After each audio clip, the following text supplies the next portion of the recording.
I'm Richard Lewis reporting for cadred.org, and I've got a good friend with me now because I do talk to him every event, but I wasn't expecting to talk to him at an I-Series, and now it's his second one.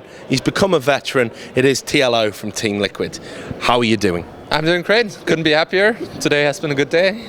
Well, let's talk about, I didn't catch up with you out at Hanover for the IM, and I know that wasn't so great a day out there, and you've been performing really well out here, and I think people are going to be impressed with the way you've raised your game over that period of time. So what was happening out in Hanover? Why on home soil were things not so great for you? I was surprised, honestly. Well, I mean, I had some issues with not being able to practice because I had issues with my internet, and then the Heart of the Swarm beta stopped like a week before the event. Yeah. And I'm a player who's very heavily affected by not training a lot, so I feel like it hurt me more than other people. And I felt overall very uncomfortable because of the whole situation that I couldn't practice for Heart of the Swarm. So it was more of a confidence issue, maybe more than a skill issue. And also the past 2 or 3 weeks I've been practicing much harder than before IM. Yeah. And of course, playing a lot better here, so it's definitely paid off. But I want to ask you about I-Series, because it's amazing to me how many good players are at this one, and you were kind of the pioneer. You were the first guy to really come to an I-Series and make it, have that little bit extra about it.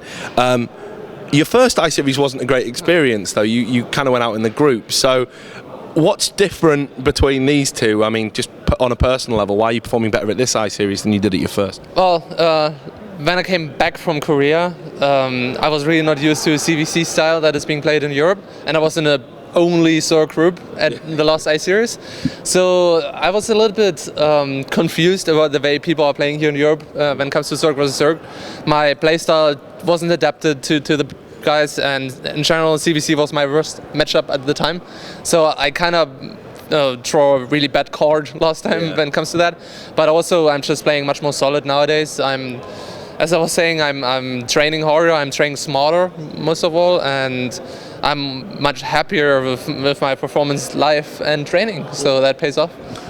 What do you like about the I-Series? Because obviously something must be good about it for you to come back a second time, and like I say, you are a pretty much a big name player and a fan favourite, so why is it you've decided to come back for what is, I guess in the eyes of a lot of people, a small StarCraft 2 event? Well, it has a pretty good atmosphere, people are taking care of you well, everybody's friendly, and without taking anything away from the I-Series, for me it's mostly about is it close and how big is the tournament prize money wise. So when it comes to that, I-Series is perfect for me because it's only a 2-hour flight. And on top of that, I also like England a lot actually. It's probably in my top 5 of favorite countries. I mean, the weather could be improved upon. Well, yeah, you didn't have to come during some freak snowstorm, but yes, I mean, it is a nice event. I think it's great to see StarCraft 2 growing. What do you make of the UK talent pool? Because we've got Bling and we've got Johnny Recco, and is that it, or are there any other players in the UK that you think are good and rate? Well, I mean, you got the Muslim. He's not. Yeah. Oh well, yeah. I don't count him anymore because he's like EG now. So it's like. No, you still have to count him. You have to count him. I mean, it's not about where people reside, because I've been in Germany for the longest time, and I think people still count me as German. Not being in a German team either. So who else is pretty good? I guess I would count Johnny Rico as the best great British player, and we'll definitely prove that today with that win over 4GG. That was very impressive. I'm very happy about that because he pushed Snoot to first place. Yes. So he's gonna end 4GG is out of the tournament, which makes it a little bit easier for me. And you don't have that many good players, but the people you have offer a lot to the table, I guess. Okay. So I want to talk about, because we mentioned it briefly last time we did an interview, your preparation. You've talked in this interview about how I'm working hard and I'm working smarter.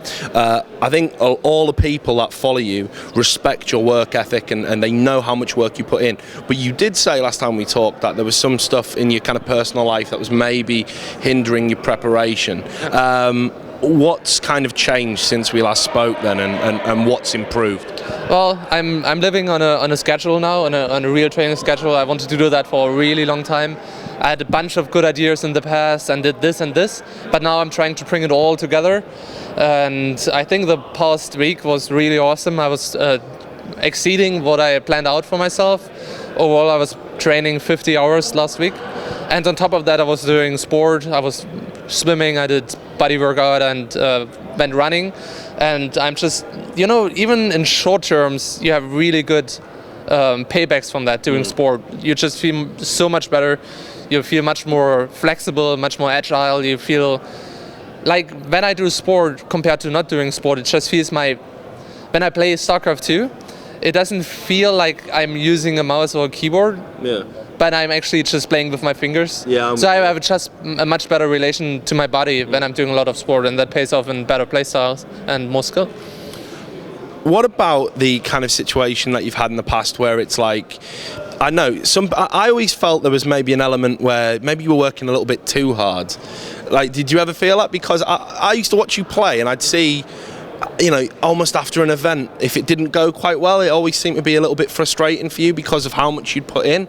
And sometimes I think you can get the benefit from just relaxing and chilling out and maybe not putting in as many hours. I don't know if you agree. Well, I think you can't work too hard, but I also think relaxing is part of working hard. Yeah. Right. So it's about making your off hours count.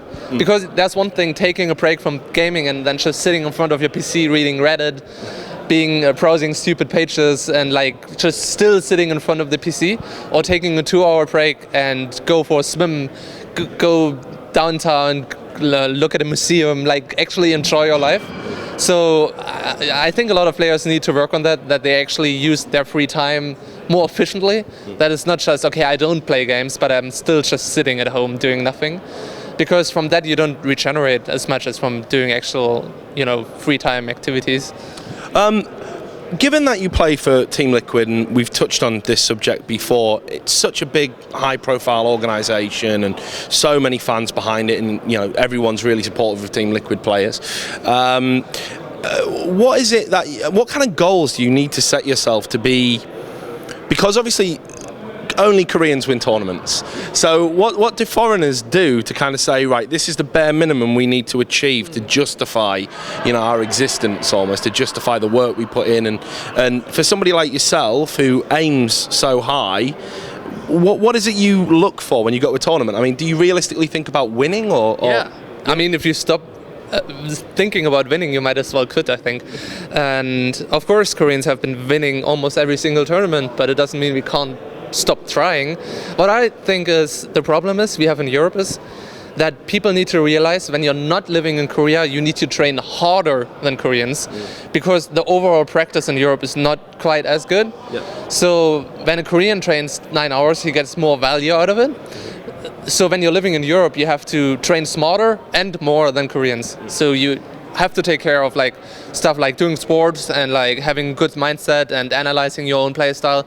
You have to be entirely self-critical. You can't ever play in balance. You always have to look at yourself. How can I improve? Every single day you have to wake up with that mindset and look at your own games and see their shit. Your own game is shit, and if you don't realize that you're really, really bad, you can't improve. Yeah. And I think people don't have the discipline, most people don't have the discipline to look at themselves and see.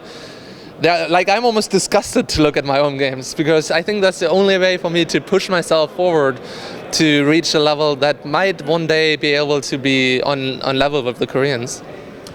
We can talk about some positive stuff. Heart of the Swarm, yeah. Right? I mean, it's given StarCraft 2 a real shot in the arm. We all saw the numbers. I think it was 1.1 million sales throughout over the weekend. The stream numbers are up massively, and viewing figures are starting to steadily climb. And I think the game really needed it. Now, you've had a bit of time to digest how the scene is evolving, so to speak. Are you feeling positive about the future of StarCraft 2? Oh yeah, absolutely. I mean, Heart of the Swarm. Okay, here's the difference between when Wings of Liberty launched. We basically had as many copies sold, I think, but eSport wasn't as established yet, and we didn't have as many streams, as much content. So now when the people are coming back that bought Wings of Liberty back in the days, they suddenly get all this awesome content. We suddenly have the links in Battle.net by Blizzard that, look, you can watch an event here. So I think we're going to grasp much more people coming into Heart of the Swarm and coming back to StarCraft 2 than we did in Wings of Liberty. So realistically, I think we have a lot of potential to grow in the next year or two, and definitely can't be worse than Wings of Liberty. It's just going to be better. What about the game in terms of what it's going to do for spectators and how it's going to revitalise, you know, because there was a set format in Wings of Liberty, and we all know how it was going down, you know, and the set builds, we'd see the same game over and over again. So far, we've seen so much diversity in the first tournament we saw in Hanover and beyond. Do you think it's going to be better as a spectator sport with this new kind of expansion? I mean, the whole idea and design of StarCraft 2 Heart of the Swarm is giving you more possibilities, I believe, but we have to be a little bit cautious to look at what's happening at the moment, because when the game comes out new, it's always much more volatile. Build orders haven't been figured out yet. The ideal styles haven't been developed yet. So of course, at the beginning of Heart of the Swarm, we are just going to be all over the place with strategies and build orders. So it's going to settle down a little bit. It's not going to stay as, you know, as diverse as it is now, but I think it's going to be more interesting than Wings of Liberty. So last two questions. First one, who's going to win this tournament? I don't know if you want to take yourself out of it or however you want to do it, but obviously 4GG's the big shock, and he was my pick coming into it. That's gone. So who do you think's going to win and why? Well, I mean, Snood and I are on the quarterfinals so far. Hopefully Red is going to join us later, so I'm going to go for a guy in blue. Yeah, okay, fair enough.